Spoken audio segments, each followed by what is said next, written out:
There was a land and a people long, long ago where the art of hospitality was of immense importance to them. People still traveled primarily on foot in these days, and there were often miles of forest and uninhabited space between villages and homesteads. So the people who lived in this land, they had many wonderful qualities. The goods they produced were generally of the highest quality and workmanship. They were known far and wide as being gentle, kind, and good-hearted, and they prided themselves on their practices of hospitality. Custom and culture dictated that travelers were always welcome, there was always a spot at the table, always food to share, always a place by the fire for those who were road-weary, even and especially the strangers. Their culture of hospitality ran deep. It was not just offering the food and shelter, it was treating all visitors graciously and hospitably as well. And it just so happened that one fine evening in one particular village, in one particular home, that a visitor passed through and asked to stay the night. As was customary, the evening meal was shared, and the hosts, the farseers was their family name, they even made up a pallet for the newcomer by the fire downstairs. Everything was proceeding as expected until after dinner, when the traveler started making requests. "Could I trouble you for some water to drink? My throat, it's parched." The extra water had already been used on the dishes, and it was late, and it was cold outside. But to be hospitable meant a trip outside in the cold to the well, which would be hard for the traveler to find in the dark. Settled with the water, the next question came. "Oh, so this pallet of straw that you made for me, it's kind of thin. Would it be possible to get some more hay from the barn?" Again, not wanting a stranger to startle their horses, another trip outside in the cold. Now more comfortable in the pallet. "And could I have some more firewood, please? My bones just get so cold at night, I don't want to freeze." The customs of hospitality asked the farseers to be gracious to their guests' need, and so they did their best to be accommodating. But it was one issue addressed, another request made. And it kept going on and on. A kettle for hot water, fresh herbs from the garden for tea, a bucket to wash his feet in, fresh soap from the storage shed, since the family bar of soap was too small. The last straw was when the visitor asked if he might use one of the cooking pots as a chamber pot, since he didn't want to have to go outside in the cold. "Enough," said Mother Farseer. "I do not know from which part of our fine land you have come, but it appears that they have failed to teach you, or that you have failed to learn, that hospitality deserves to be respected and not abused. We have done our best to welcome you into our home, to meet your many requests, as absurd as some of them has been, but this is too much. You shall not use our cooking pot as a chamber pot, just because you don't want to go out in the cold, even after we've been out in the cold so many times for you. Please, take off those blankets that my mother made, put on your shoes and cloak, and leave. You are no longer welcome here."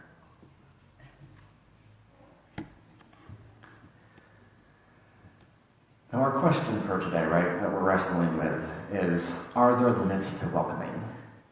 And by the story I just shared, I'm guessing you can probably guess my answer. Which is yes, there are limits to welcoming. And they extend beyond the obvious. Whoever you are, whatever you are, wherever you are on your journey, we bid you welcome. So ended our opening words this morning. And the sentiment is generally true, right? I wouldn't have shared the words otherwise. In fact, it's one of the strengths of Unitarian Universalism, that we are open and welcome to people regardless of their inherent identities. Regardless of those identities people can't change, like their age, race, gender identity, or sexual orientation, to name a few. We welcome also a diversity of theological beliefs, whether that's a belief in no God, a God, many gods, or the goddess, whether you find meaning or claim heritage from Hinduism, Buddhism, paganism, Judaism, Islam, or Christianity. Whoever you are, whatever you are, wherever you are on your journey, we bid you welcome. It's very you. A natural extension of this for some of us, though, is to say, oh, well, in Unitarian Universalism, this means that you can believe whatever you want. Now, if you've said this before, please don't feel bad about the critique I'm about to make. I simply hope you'll consider saying something different next time. Because most UU ministers cringe a little bit inside when we hear someone say, UUs can believe whatever you want. Because there actually are limits on what you can believe in our church. If you believe in the ritual of sacrifice as an expression of your natural religion, you're not welcome here. White supremacists are not welcome here. Basically, if your beliefs involve harm to others, those beliefs are not welcome here. Yes, VUUs offer a pretty substantial amount of freedom of belief in our churches. It's one of our greatest strengths. And there are definitely limits to the beliefs that we welcome. And while your answers in some specific areas may be different than mine, to me, the broad way in which we have the same sets of limits involve how we relate to and treat one another. Unitarian Universalists believe in justice, equity, and compassion in human relations. We believe in the inherent worth and dignity of every person. We believe in relating with love, kindness, and caring. Hate, inequality, injustice, dehumanization, none of those kinds of beliefs belong here or are allowed here. There are limits to what we welcome. And sometimes, in our efforts to welcome all people, we extend our hospitality too far. There is a difference between welcoming all people and welcoming all behaviors. Now, I'm not saying that we have problems setting limits on the truly inappropriate stuff, right? When people in our community do the equivalent of asking to use our cooking pots for chamber pots, we say no when we ask them to leave. But smaller things, those can be harder. I'm aware of many examples in our recent past where smaller transgressions have happened and they've been ignored, or we've avoided confrontation, or we've just hoped that they were going to go away. It's a large part of the reason that the Board of Trustees has tasked the Committee on Ministries in leading the Church in the creation of a healthy relationship covenant, as was announced in the welcome this morning. We have a tendency sometimes, whether out of politeness or fear or simple avoidance, to be like the Pharisee family from that hospitable land long, long ago, and to accept behavior that is actually harmful to us as individuals and harmful to our community.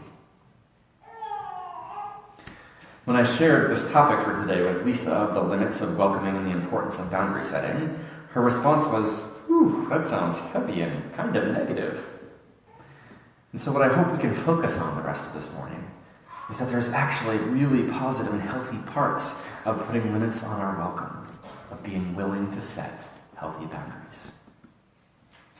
It can be hard to think of setting boundaries as a positive thing because its definition sort of involves the negative, right? If we're setting boundaries with a person or a group of people, it's usually because they're doing something or saying things that aren't okay for us. And whether or not the word no is actually used or not, it's the essence of boundary setting. No, that behavior is not okay here. No, it's not okay to use that kind of language here. No, you cannot talk about other people like that. Setting boundaries is not, perhaps, at first glance, the most spiritually uplifting thing. Except that it is. In Japan, the torii gates, and it's in the picture behind me, that appear everywhere you might travel in the country, the torii gates represent the boundary between the regular, everyday world and the sacred space of Shinto shrines.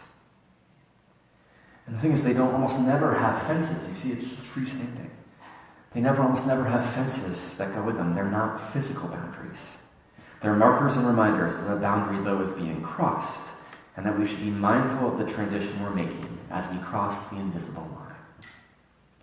Torii gates are visual reminders of the spiritual importance of paying attention to the boundaries in our lives. Which is an important reminder, because boundaries are actually incredibly important, vital even to our very existence. Murray Bowen, a psychiatrist, doctor, researcher, and family therapist, wrote of the importance of boundaries in the context of the most basic unit of life, the single cell. We all almost certainly evolved from single-celled organisms, right? And can you guess what is essential to life for a single-celled organism? You got it. Boundaries. Specifically the cell membrane.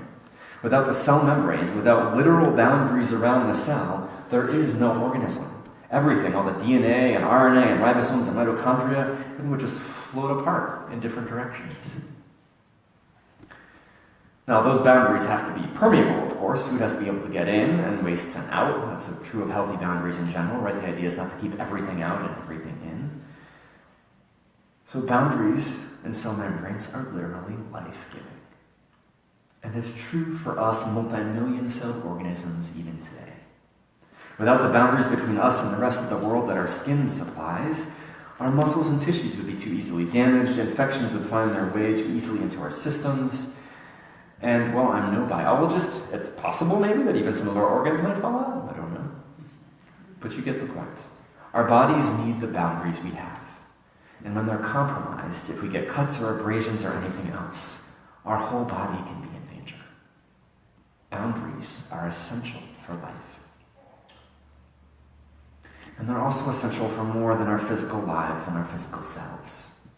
Without good emotional and spiritual boundaries, it can be difficult to live into the best selves we want to be. As shame researcher and author Brene Brown reminds us, her research data shows that, quote, the clearer and more respected our boundaries, the higher the level of empathy and compassion we have for others. Fewer boundaries, less openness.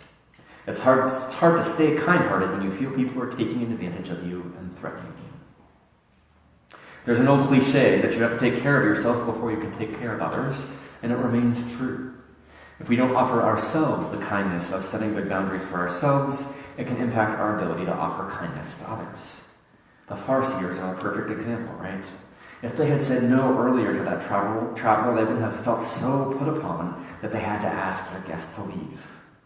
In fact, a more hospitable response to that guest would have been to gently and kindly say no earlier, to have set a boundary before they were so overwhelmed that they felt that they needed and had to ask the guest to leave. That would have been a true practice of hospitality. And even if we aren't worried about taking care of others per se, the first part of that cliche, we have to take care of ourselves first, it's so true. If we don't have the emotional capacity to set boundaries about what is okay for people to say or do to us, there are people, far too many of them, who will walk all over us and harm us, whether it's strangers, acquaintances, friends, or even romantic partners. I struggled with this for a long time in my own life. For the longest time, I had terrible boundaries. I let people walk all over me, and in turn, I crossed boundaries with other people. I was even in a verbally and emotionally abusive relationship, because I didn't believe at the time that I was worth being treated well. And so I let my then partner do and say things to me that I now consider totally unacceptable. Lisa's question to me about the negativity and heaviness of the importance of setting boundaries got me thinking about what the underlying positive spiritual, ethical, and emotional principles that underlie this very important idea are. And this is what I wrote back to her. Setting healthy boundaries in our lives is about valuing ourselves, caring for ourselves, and loving ourselves. It's also about living from a place of being grounded in ourselves as individuals or grounded in ourselves as a community, and living from that grounded place of love instead of responding to what comes at us from the outside, from a place of fear or unworthiness. I didn't have to stay in that abusive relationship I was in. She didn't lock the doors on me. I wasn't financially dependent on her. We weren't engaged or married, and there was no kids whose futures needed to be thought about. And yet I stayed for over 3 years, because I valued myself so little that I thought how I was being treated was normal, and I even kept working hard to try and please her. Setting healthy boundaries in our own lives is about saying, yes, I do have value. I am of worth. I will no longer live in fear. I am willing to encounter and even embrace conversations and experiences that feel scary or vulnerable or uncomfortable, because what is being said or done is unacceptable. And setting healthy boundaries in our communities means saying, yes, this community is important enough to me and worth it enough to me. I believe in it enough that I'm going to have this tough and uncomfortable conversation, because that kind of talk or that kind of behavior is not appropriate or okay or welcome here. Now, this is important for many reasons, but I'm going to lift up two in particular this morning. First is because in our reading this morning, Beverly and David Bumbaugh invited us to be the kind of church and the kind of faith tradition where we call out of each other strengths, wisdom, and compassion that we never knew we had. Now often, that calling out from each other is a simple joy and a beauty, a lifting up, a calling forth and encouragement to the good and wonderful that we may not see in ourselves. Other times, though, to make space for the beauty and wisdom that lives within each of us to come forth, other times we might actually need to be called into account for the negative words we're saying or the inappropriate behavior we're doing so that we can stop, pull back, and change. We have to make space sometimes for that goodness to come forth. Other times we need our awareness raised about the negative impact of our words or actions, since we might be sitting there saying, but I had good intent.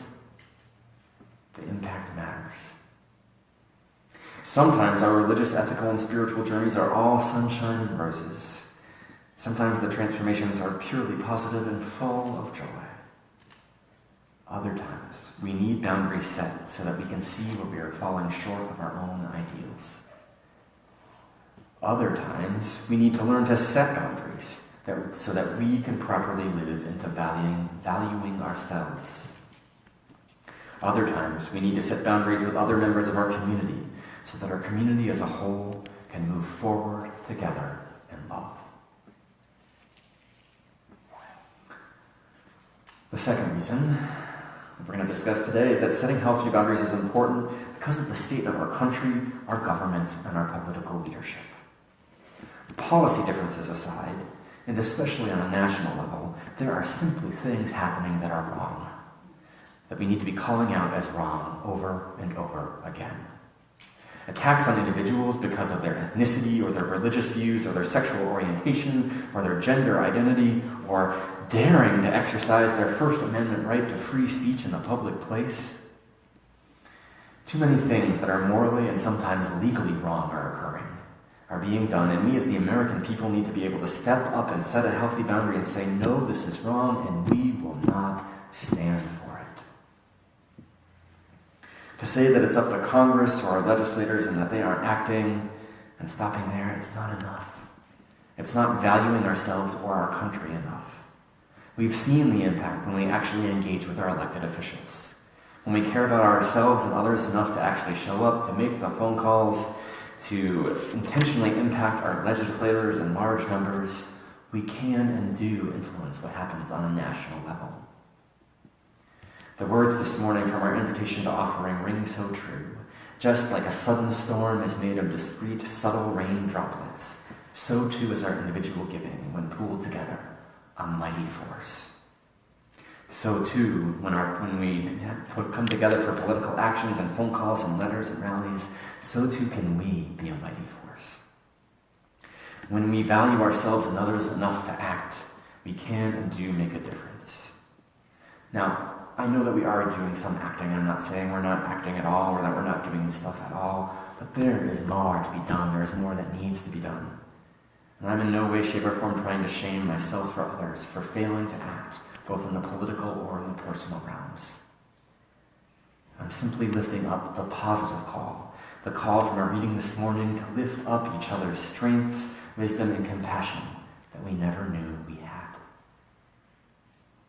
You are worth it. You have value. We are worth it. We have value. As the Unitarian Universalist Church of Muncie and as the United States of America, we are worth fighting for. We are worth standing up for. We are worth engaging in difficult and challenging conversations for. We're worth saying no for.